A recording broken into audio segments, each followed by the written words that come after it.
Ya gini Mas Eli, eh, saya menyaksikan beberapa kali teater Basa Jawa Sega Gurih dan Sedut Senut eh, dikreasikan bersama teman-teman Mas Eli, tampil di kampung, di pasar. Sangat kerakyatan dan mengingatkan saya dengan seni-seni pertunjukan kerakyatan sangat sangat cair, interaktif dengan penonton, bisa saling saut menyahut begitu.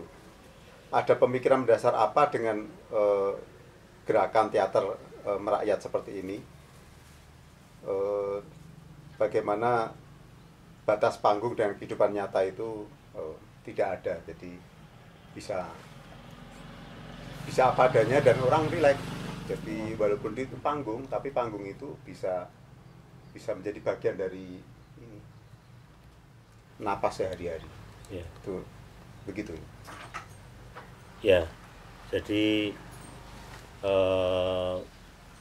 saya bergabung di komunitas Sega Gurih sejak 2002. Itu kan memang kelompok ini pilihannya sudah pentas di luar state pada umumnya. Jadi memang mendatangi penonton desa, kampung, kota atau pinggiran begitu, sekitar DIY lah, Sleman, Bantul, Kulon Progo, Gunung Kidul. Kalau kota ya di kampung-kampung begitu. Jadi saya bergabung memang pilihan kelompok ini sudah begitu. Jadi kalau dulu motivasinya bergabung ya sederhana saja, artinya memang pengen dapat satu pengalaman yang lain di luar teater kampus. Kalau di kampus kan belajarnya mau tidak mau jelas teater barat, realisme modern, segala sesuatu itu dramaturgi atau tentang pemahaman bermain, teknik bermain itu kan juga mengacunya teater modern, jadi lebih barat. Ketemu dengan Sedut Senut atau Sega Gurih yang waktu itu saya bergabung kan memang polanya kemudian satu, dia bahasa Jawa, mendatangi penonton, hadir di tengah-tengah masyarakat penonton, bisa berinteraksi dengan penonton. Itu yang kemudian seiring berjalannya waktu saya seperti dapat kecocokan, kok rupanya ada bentuk teater yang semacam ini. Dan bahasa Jawa lagi, apalagi memang kalau bicara bahasa Jawa kan itu bahasa sehari-hari, bahasa ibu. Terus kemudian ya sebagai pemeran ketika mendapatkan peran tokoh begitu ya nyaman. Karena menurut saya bahasa Jawa kan juga bahasa yang cukup strategis untuk ngomong apapun, untuk mengkritisi satu regulasi, peraturan di kampung. Misalnya ketika salah satu kampung yang kita datangi ada satu masalah, kemudian dari beberapa penontonnya itu seperti berpesan kepada kami, "Mas, nanti di tengah-tengah pertunjukan tolong disinggung soal regulasi bikin KTP," yang rupanya agak bulat kalau di kampung. Berarti atau di desa. ada riset dulu ya? Ada riset sebelum bikin skrip itu? Ya, atau kadang-kadang justru skrip sudah jadi, tapi ketika kita masuk di kampung-kampung memilih tempat itu sebetulnya kami sebenarnya sedang mapping.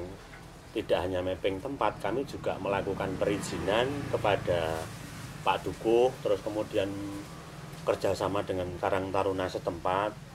Begitu juga kami mapping isu sosial di desa itu atau kampung itu sedang in apa sih gitu loh. Nah itu yang kemudian kami saring, kami seleksi bersama yang kira-kira nanti masuk di bagian lakon di adegan sebelah mana itu bisa turut kami suarakan. Artinya orang kampung ikut main ada nggak? Ada. Bahkan sesekali waktu di beberapa tempat tiba-tiba saja ada penonton yang nongol masuk di arena permainan kami. Ya sudah, artinya itu bagi teater modern itu kecelakaan. Karena ada orang lewat, ada wong edan atau gendo lewat misalnya. Tapi di tempat komunitas kami justru itu bahan materi yang kemudian menjadi bagian pengkayaan adegan mana yang sekiranya itu memang bisa dikelola dengan improvisasi. Berarti latihannya itu ada plan 1, plan 2, plan 3 Ya. gitu ya. Setiap kali kecelakaan sudah kami pikirkan nanti kalau pas main di desa A atau B tiba-tiba ada yang nongol, terus tiba-tiba ada yang lewat, tiba-tiba ada orang gila yang tiba-tiba ikut nimbrung dialog, ya itu akan menjadi peristiwa saat itu. Ya, ya. Dan menariknya memang baik Sego Gurih maupun Sedut Senut kan sampai dengan hari ini masih menggunakan pola-pola semacam itu. Jadi justru kedekatan kami dengan penonton itu yang kemudian tidak perlu kami hindari, artinya tidak perlu diberi jarak, karena memang kalau bisa ya penonton itu sedekat mungkin duduk itu mengitari kami. Jadi mau tidak mau akhirnya kami menggunakan pola teater arena, U atau kadang letter L. Kalau di teater modern kan proscenium, baku, pandangan mata hanya lurus ke depan. Sementara kami bisa dilihat dari sudut manapun ketika teater arena kan itu. Ya, ya. Dan itu biasanya pilihan tempat juga sudah mempertimbangkan bagaimana nanti penonton duduk dengan nyaman 1,5 sampai 2 jam, dia bisa tetap nyaman mengikuti cerita kami yang berlangsung begitu. Berarti itu kalau misalnya rencana mau tampil di kampung pantai Gunung Kidul, terus bulan kapan di pasar di tengah kota gitu, itu riset dan beda isu, beda strategi tampil ya, dan seterusnya. itu pasti menjadi bahan pertimbangan kami. Artinya dari mapping itu juga kami belajar mengenali karakter-karakter desa melalui penonton. Misalnya kami pernah diundang di salah satu kampung yang cukup religius. Beberapa penonton dan penikmat kami memang menyaksikan kami itu hampir selalu habis ibadah. Jadi ya mau tidak mau pertunjukan digelar habis Isya. Pakaian yang mereka kenakan juga masih pakaian habis dari beribadah itu, atau mungkin dari pengajian misalnya. Pernah di suatu desa di daerah Piyungan. Sementara kami sadar bahwa teater-teater bahasa Jawa itu kan ekspresif. Artinya ekspresif berarti ada beberapa ungkapan-ungkapan yang vulgar, misuh. Ya mau tidak mau kami mencoba untuk ngerem ya. Tapi ada wilayah-wilayah ekspresi tertentu yang kemudian itu lepas. Ya lagi-lagi karena ini sebuah tontonan, tidak serta-merta kemudian penonton ya meskipun responnya ada yang tiba-tiba ada yang nyeletuk, kok saru. Tapi ada satu sisi yang kemudian dia tertawa lepas. Tapi justru ada sesuatu yang menarik waktu di daerah Pajangan Bantul waktu itu. Ada satu regulasi sebuah desa yang kalau bikin KTP atau KK itu rumit.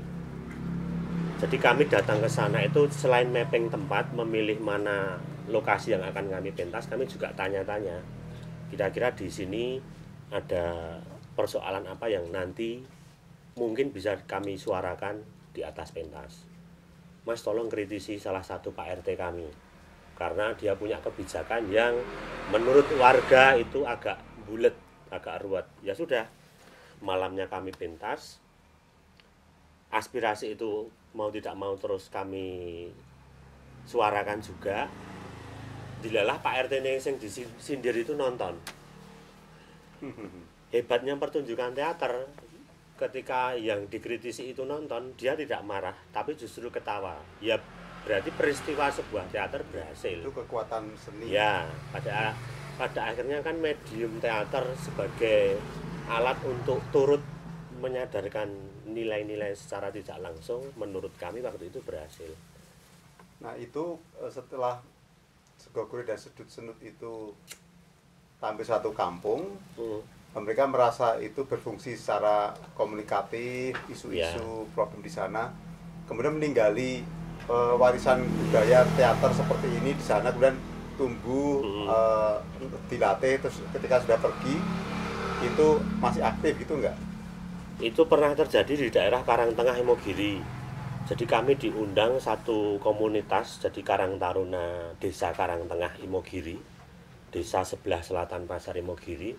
yang dulu Karang Tarunanya itu aktif sebenarnya. Potensi-potensi seni tradisinya juga banyak. Pelaku-pelakunya juga anak-anak muda. Tapi tiba-tiba di generasi yang kesekian itu mati suri, tidak aktif. Nah, kami diundang ke sana dalam rangka siapa tahu generasi Karang Taruna yang hari ini itu menonton terus terpicu. Paling tidak mengenal model teater yang kemudian basisnya adalah bahasa Jawa. Selain selama ini mereka mengenal satu ketoprak, wayang. Oh jebul ana to basa Jawa. Teater basa Jawa sing modele dialoge ngene iki pentase sok sanggon-gon. Nah, setelah kami pergi, kami pulang pentas, kelompok ini kemudian berinisiasi setelah menonton kami. Nah, itu kemudian salah satu sampel atau contoh yang kemudian paling tidak setelah kepulangan kami dari desa itu, kami meninggalkan feedback untuk teman-teman Karang Taruna ini. Meskipun secara tidak langsung kami tidak melatih mereka secara harus datang ke sana memfasilitasi, tidak, tapi justru pancingan kami karena kami hadir pada malam itu pentas, kami pulang. Rupanya ada salah satu Karang Taruna di sana turut memberi informasi, update Mas, gara-gara pentas yang kemarin itu kampung kami Karang Tarunanya kemudian mulai berinisiasi membuat pertunjukan tradisi di kampungnya, model-model ya teater bahasa Jawa gitu. Ya sudah, berarti dalam hati kami salah satu misi dalam tanda kutip, karena kami tidak pernah menyebut kami punya misi ya, karena aku tidak kesane sok yes menurut. Ya sudah, itu berhasil. Artinya teman-teman mulai mencintai bahasa Jawa itu kan menurut kami itu satu keberhasilan. Ini strategi menarik, bahkan bisa juga sebagai teater kontemporer, sejauh menjadi sebuah peristiwa kesenian di tempat di mana ditampilkan. Dan kenapa justru teater kontemporer yang berkembang itu seperti mengasingkan dirinya? Mungkin itu pilihan Mas Iwan. Jadi ada beberapa teman-teman yang kemudian memilih genre kontemporer itu kan pada pilihan-pilihan artikulasi artistik ya. Jadi ada yang kemudian kelompok itu berbasis memang dia ketubuhan, nonverbal, tidak menggunakan dialog. Ada yang kemudian basisnya improvisasi berdasar naskah. Atau yang tidak sama sekali menggunakan naskah juga ada. Artinya pilihan-pilihan apapun itu kembali lagi, kalau menurut saya ya yang mendasari sebuah seni itu kenapa dibuat, seni itu kenapa harus didistribusikan kepada penikmatnya, itu kan kembali kepada fungsinya. Kamu mau memfungsikan kesenianmu untuk apa? Artinya itu kembali kepada pilihan masing-masing kelompok berdasar artikulasi artistik ya. Saya membahasakan seperti itu. Jadi kalau kemudian pilihan kami adalah bahasa Jawa dan mendatangi penonton, itu mungkin salah satu, kalau bahasa kerennya, ideologi lah.